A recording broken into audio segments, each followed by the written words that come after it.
Topic जिस पे drama बनाया गया है ये डायरेक्टली हिट कर रहा है जो मोटरवे इंसिडेंट में जो खातून थी उनको, और उनकी ही स्टोरी दिखाई जा रही है। ड्रामे को अगर आपने उस दोबारा से कुछ चीज़ों को चेंज करके भी प्रेजेंट कर रहे हैं तो वो एक पीटीएसडी की तरफ लेकर जाता है कि इस तरह के जो सेंसिटिव टॉपिक्स होते हैं जब इस तरह उनको ब्रॉडकास्ट किया जाता है तो बहुत सारे लोग अपने आप से उसको रिलेट करना शुरू कर देते हैं। तो असूली तौर पर जो किसी की दिल आज़ारी ना करे, जो किसी के इमोशंस को नेगेटिवली इफेक्ट ना करे, वो ऑलरेडी ही एक स्ट्रेस में से, एक ट्रॉमा में से, एक हादसा में से गुजरी है और अनफॉर्चुनेटली उस ड्रामे का नाम भी हादसा रखा गया है जो कि एक हॉन्ट आपको कर रहा होता है कि जब ऐसी चीज़ें उसके सामने आ जाती हैं, उसको फ्लैशबैक्स आने लग जाते हैं, तो ये कितना डेंजरस होता है। तो विजुअल प्रेजेंटेशन के साथ ऐसे लोगों की एंजाइटी ट्रिगर होती है। अस्सलाम वालेकुम, दस्तक टीवी के साथ मैं हूँ आपकी मेज़बान हफ्सा खालिद।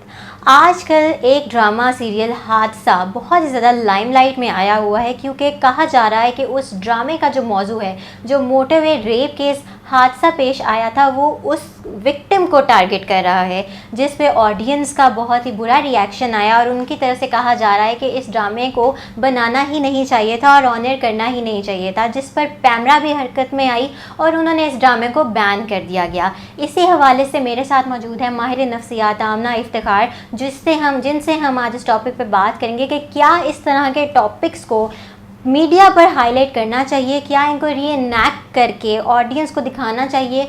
अस्सलाम वालेकुम। अच्छा आमना, ये जो टॉपिक जिस पे ड्रामा बनाया गया है ये डायरेक्टली हिट कर रहा है जो मोटरवे इंसिडेंट में जो खातून थी उनको, और उनकी ही स्टोरी दिखाई जा रही है। तो क्या इस तरह के टॉपिक्स का उन लोगों पे असरात किस तरह के आते हैं? ठीक है, अब हफ्सा देखिए कि ये जब वाक़या हुआ तो उसके बाद भी एक पूरा हमारे सोशल मीडिया पर जो था वो इसको बहुत डिस्कस किया गया इस केस के बारे में। कुछ इन्फॉर्मेशन हिडन रखी गई और कुछ इन्फॉर्मेशन को जो है वो ब्रॉडकास्ट किया गया। अब जब हम मेंटल हेल्थ पर्सपेक्टिव में इसको देखते हैं तो इस तरह के जो ड्रामाज या इस तरह के जो सेंसिटिव टॉपिक्स होते हैं मोस्ट ऑफ द टाइम उसके साथ लोगों के इमोशनल जो हेल्थ होती है या उनकी जो एक इमोशनल वेलबींग होती है वो इम्पैक्ट होना शुरू हो जाती है कि डेफिनेटली ये एक ऐसा वाक़या था या इस ड्रामे को अगर आपने उस दोबारा से कुछ चीज़ों को चेंज करके भी प्रेजेंट कर रहे हैं तो वो एक पीटीएसडी की तरफ लेकर जाता है। अब बहुत सारे केसेस हमारे पास ऐसे भी होंगे जो रिपोर्ट नहीं होते लेकिन उन्होंने ज़िंदगी में इसी तरह के कुछ जो मराहिल होते हैं उसमें से गुजरे हुए होते हैं। अब अगर हम मेंटल हेल्थ पर्सपेक्टिव में से देखें तो डेफिनेटली ये उन लोगों का जो पोस्ट ट्रॉमेटिक स्ट्रेस डिसऑर्डर होता है उसको ट्रिगर कर रहा होता है, या इससे मिलती जुलती जो प्रॉब्लम्स होती है जब वो लोग टीवी पर, क्योंकि टीवी एक ऐसा मीडियम है जो सबने देखना है। हमारे यहाँ एंटरटेनमेंट सोर्सेज, हमारे एक फैमिली टाइम को स्पेंड करना जो होता है वो टीवी के सामने होता है। तो इसमें हम ये कहेंगे कि इसमें जो नेगेटिव चीज़ है वो ये है कि इस तरह के जो सेंसिटिव टॉपिक्स होते हैं जब इस तरह उनको ब्रॉडकास्ट किया जाता है तो बहुत सारे लोग अपने आप से उसको रिलेट करना शुरू कर देते हैं। या अगर वो विक्टिम के हम पर्सपेक्टिव में से ही देखें तो वो एक कॉन्टीन्यूसली जब कभी उसका जिक्र आएगा या कई चीज़ें देखेंगी तो उनको फ्लैशबैक्स होते हैं। तो असूली तौर पर जब इस तरह के सेंसिटिव टॉपिक्स होते हैं तो कोशिश करनी चाहिए कि हम इस तरह का एक अपना ड्रामों का या अपने हमारे मीडिया का होना चाहिए जो किसी की दिल आज़ारी ना करे, जो किसी के इमोशंस को नेगेटिवली इफेक्ट ना करे। दूसरी तरफ अगर हम पॉजिटिव इसको देखें तो उसमें पॉजिटिव ये है कि जब तक हम इन टॉपिक्स के बारे में अवेयरनेस नहीं देंगे तो हमारी सोसाइटी में वो स्टैंडर्ड नहीं सेट होंगे।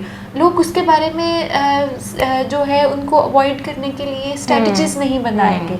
तो इसके पॉजिटिव्स भी हैं और उसके नेगेटिव भी हैं। अब it depend on the person कि आप उसको परसीव कैसे कर रहे हैं।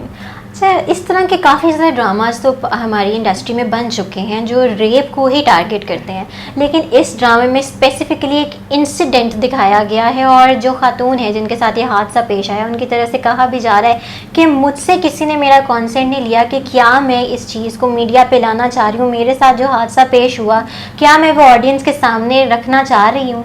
तो इस हवाले से क्या कहेंगे आप? देखिए, आप जब विदाउट कॉन्सेंट जब रियल लाइफ स्टोरीज़ को हम ब्रॉडकास्ट करते हैं तो उसमें बहुत इंपॉर्टेंट चीज़ होती है कि आपके पास उन विक्टिम्स का या उन लोगों का कॉन्सेंट ज़रूर हो।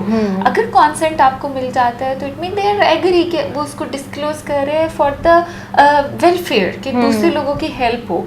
अगर उनकी विदाउट कॉन्सेंट इसको ब्रॉडकास्ट किया गया है या इवन बनाया गया है तो definitely legally, ethically, morally morally हम उसको हमेशा जो है वो डिस्करेज करते हैं, जो दूसरे लोगों की दिल आज़ारी होती है, जो उनके जैसे ये विक्टिम की ही आपने बात की है, तो उनके लिए मैंने पहले वर्ड यूज़ किया पोस्ट ट्रॉमेटिक स्ट्रेस है। वो ऑलरेडी ही एक स्ट्रेस में से, एक ट्रॉमा में से, एक हादसा में से गुजरी है, और अनफॉर्चुनेटली उस ड्रामे का नाम भी हादसा रखा गया है, जो कि एक हॉन्ट आपको कर रहा होता है कि एक हादसा हुआ है, एक वाक़या हुआ है, और उसी को हम एक सोर्स ऑफ जो है वो लोगों के साथ शेयर कर रहे हैं। तो इसमें कॉन्सेंट होता तो दिस इज़ इम्पॉर्टेंट कि वो विक्टिम अपने आप को लाइक दूसरों की हेल्प के लिए जो है वो रेडिली अपनी स्टोरी को शेयर करना चाह रहा है, तो वो है। अदरवाइज हमने बहुत सारे ड्रामास हकीकत पे मबनी होते हैं और रियल लाइफ स्टोरीज पर होते हैं, बहुत सारे विक्टिम्स के बारे में होते हैं, लेकिन उसकी या तो स्टोरी को चेंज कर दिया जाता है या उसको फैब्रिकेट इस तरह से किया जाता है कि उसमें किसी के पर्सनल कोई डायरेक्टली टारगेट नहीं किया जाता। तो ये कुछ चीज़ें हैं जिनको अगर मद्देनजर रखा जाए तो हम उसको पॉजिटिव वे में जो है वो सोसाइटी के लिए लेकर चल। अच्छा, मेंटल हेल्थ के हवाले से अगर बात करें कि एक शख्स के साथ अगर कोई बहुत ही बुरा हादसा पेश आ गया तो वो ऑलरेडी उस मेंटल ट्रॉमा से गुजर के आगे की तरफ बढ़ता है, ठीक है, और इसको भूलने की कोशिश करता है। तो जब ऐसी चीज़ें उसके सामने आ जाती हैं, उसको फ्लैशबैक्स आने लग जाते हैं, तो ये कितना डेंजरस होता है। बिल्कुल, जैसे मैंने जिक्र किया कि ये लोग पोस्ट ट्रॉमेटिक स्ट्रेस डिसऑर्डर का शिकार होते हैं, और पोस्ट ट्रॉमेटिक स्ट्रेस डिसऑर्डर की सबसे जो मेजर सिम्टम होता है कि आपको फ्लैशबैक्स होते हैं। अब वो फ्लैशबैक्स पहले आपके अपनी सोच के होते हैं, आपके अपने थॉट्स के होते हैं, लेकिन जब आपको विजुअल इमेजेस में नज़र आना शुरू हो जाए, जैसे आजकल हमारे पास हम एक डिजिटल एरा में से गुजर रहे हैं। अगर कोई टीवी नहीं भी देखता, for example there are chances कि वो टीवी नहीं देखता, तो हम सबके पास सेल फोन्स है, हम सबके पास गैजेट्स है, जहाँ पर हम हर नया ड्रामा जो चलता है, हर कोई नई ब्रॉडकास्ट आती है तो हमें वो नज़र आ रही होती है। तो अब उसमें से जब आप देखते हो तो एक विजुअल प्रेजेंटेशन होती है, तो विजुअल प्रेजेंटेशन के साथ ऐसे लोगों की एंजाइटी ट्रिगर होती है। अक्सर लोग इस तरह से दोबारा अपने मेंटल हेल्थ क्राइसिस में चले जाते हैं, उनके जो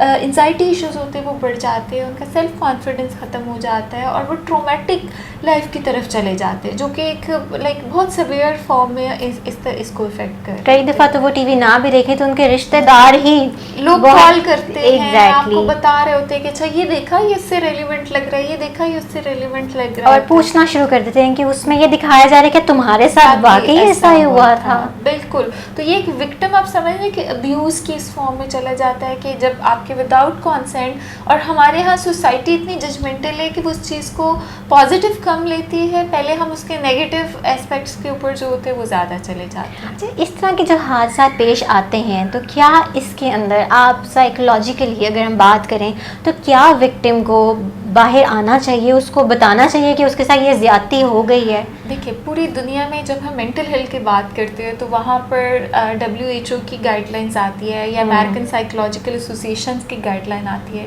तो जो पहली चीज़ हमें बताई जाती है to practise with the clients वो कॉन्फिडेंशियलिटी होती है।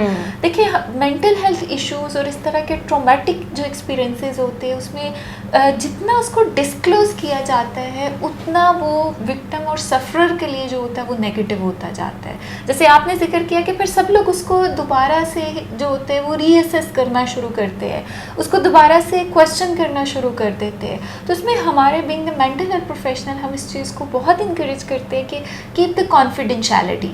जब तक आप उसको कॉन्फिडेंशियलिटी नहीं देंगे वो कभी भी विक्टिम उसमें से नहीं निकल पाएगा। तो ये वेरी इंपॉर्टेंट है कि आप पहले तो उसको स्टेज पर लाए जब वो अपने उस क्राइसिस में से गुजरे। हाँ, उसके बाद बहुत सारे केसेस होते हैं जिसमें लोग वॉलंटरली खुद उन चीज़ों को दूसरे लोगों की हेल्प के लिए, सपोर्ट के लिए, अवेयरनेस के लिए जो होते हैं वो शेयर करते हैं। तो this is an other story कि हमने पूरा उसका बैकग्राउंड देखना होता है। थैंक यू सो मच आमना हमारे साथ इस सेंसिटिव इशू पे बात करने के लिए। व्यूअर्स, आपको क्या लगता है, क्या हादसा ड्रामा बनाना चाहिए था, और अगर बन गया था तो क्या उसको जो विक्टिम थी उनके कॉन्सेंट के बगैर ऑनर करना चाहिए था? कमेंट सेक्शन में अपनी राय का इजहार ज़रूर कीजिएगा। अभी के लिए दीजिए मुझे इजाज़त। अल्लाह हाफ़िज़।